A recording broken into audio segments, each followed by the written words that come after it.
ত্রয়োদশ জাতীয় সংসদ নির্বাচনে নিরঙ্কুশ সংখ্যাগরিষ্ঠতা নিয়ে দীর্ঘ ২০ বছর পর চতুর্থবারের মতো সরকার গঠনের পথে বাংলাদেশ জাতীয়তাবাদী দল বিএনপি। ২৯৯টি আসনের বেসরকারি ফলাফলে এখন পর্যন্ত ১৮১টি আসনে ধানের শীষ প্রতীকের প্রার্থীরা জয় পেয়েছেন। এই জয়ের ভিড়ে বিশেষভাবে নজর কাড়ছেন ৭ নারী প্রার্থী, যাদের বিজয়কে দলটির জন্য বড় রাজনৈতিক বার্তা হিসেবে দেখা হচ্ছে।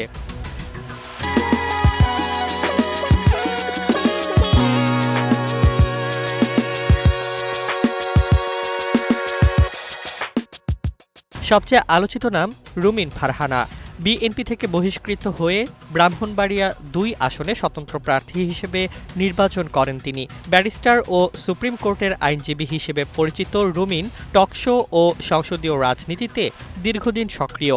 দলীয় প্রতীক ছাড়াই তার ভূমিধস জয় রাজনৈতিক অঙ্গনে নতুন আলোচনা তৈরি করেছে। মানিকগঞ্জ ৩ আসনে জয়ী আফরোজা খান রিতা স্থানীয় রাজনীতিতে দীর্ঘদিনের সংগঠক। ঝালকাঠি ২ থেকে নির্বাচিত ইশরাত সুলতানা ইলেন ভুট্টো তরুণ প্রজন্মের মুখ হিসেবে পরিচিত।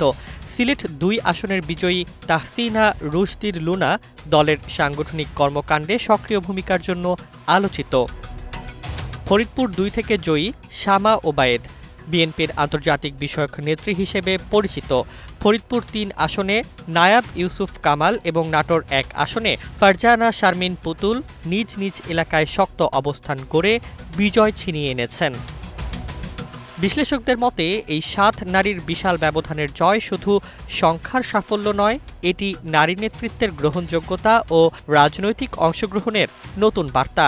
বিএনপির এবারের বিজয়ে নারী প্রার্থীদের এই দৃঢ় উপস্থিতি ভবিষ্যৎ রাজনীতিতে গুরুত্বপূর্ণ প্রভাব ফেলবে বলেই মনে করা হচ্ছে।